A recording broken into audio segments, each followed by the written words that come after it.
Welcome to the Gary DeMar blogcast. This audio is brought to you by Canon Press.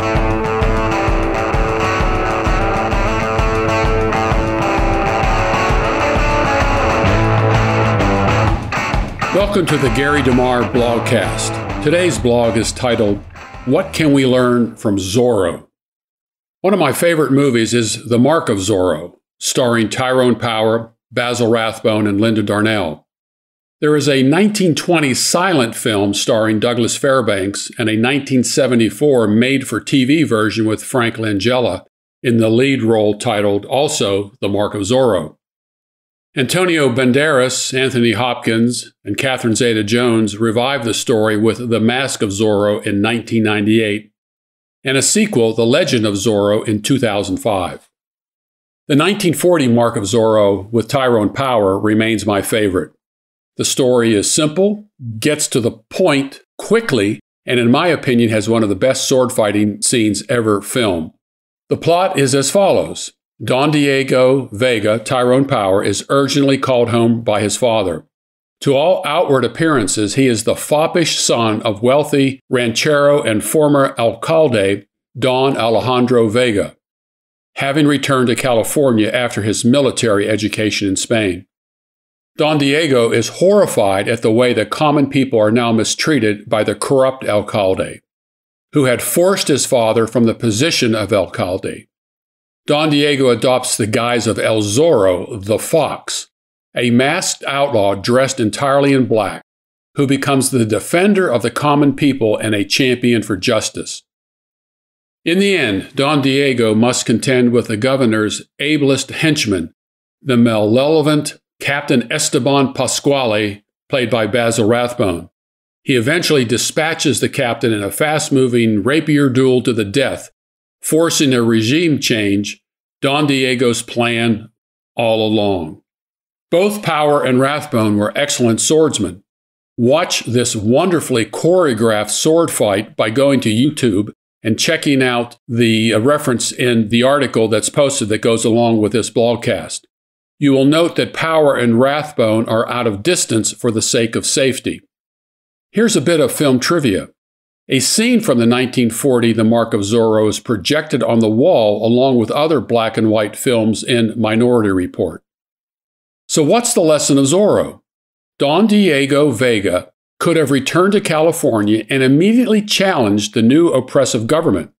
Instead, he laid low, did not reveal his abilities, made friends and alliances with others who were equally disturbed by the turn of events, and worked his way into the belly of the beast by seemingly aligning himself with a corrupt government.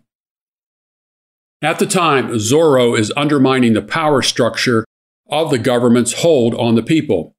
Zorro only unmasks himself and takes on the power structure represented by Captain Esteban when he has everything in place. While the dominant culture is dominating, there are times and circumstances when it is circumspect not to tip your hand while you are building a network of opposition to replace those wielding the rapiers. Talk is cheap. Branch Rickey worked behind the scenes before he publicly introduced Jackie Robinson to the major leagues. Numerous actions had to be in place to make the transition that he knew was going to be difficult.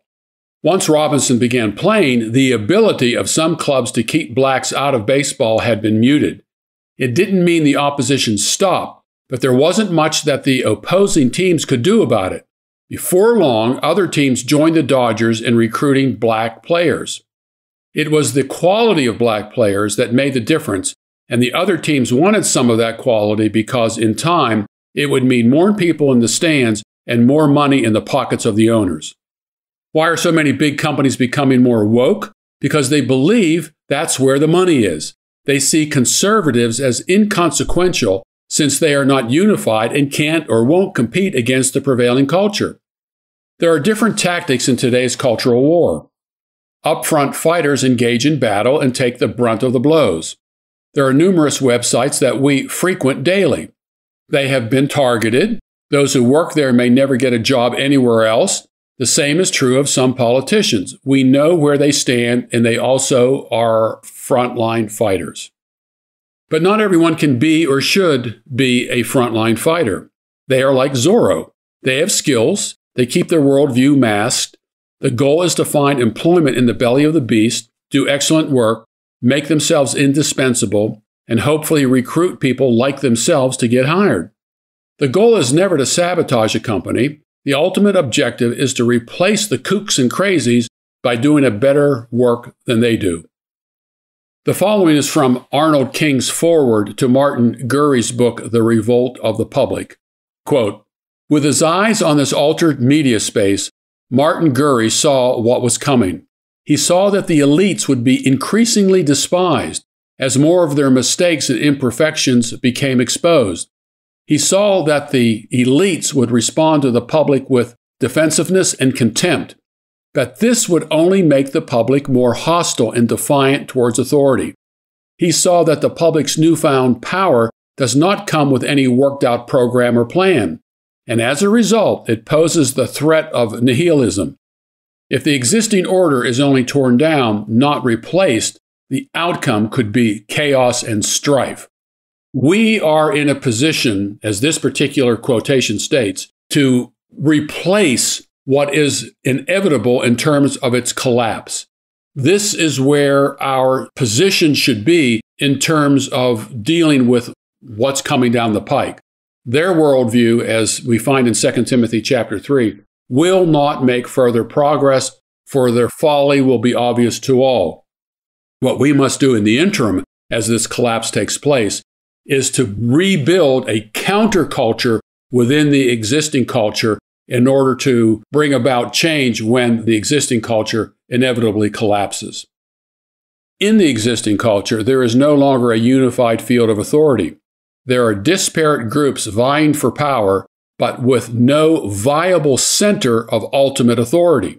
Individualism is fragmenting an already weakened approach to reality.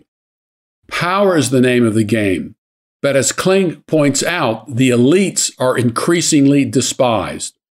We need to turn this to our favor. Wishful thinking won't make it happen. Criticism is the first step, but it does not change anything. Craftsmanship overtakes the horns of power. Zechariah chapter 1, verses 18 through 21.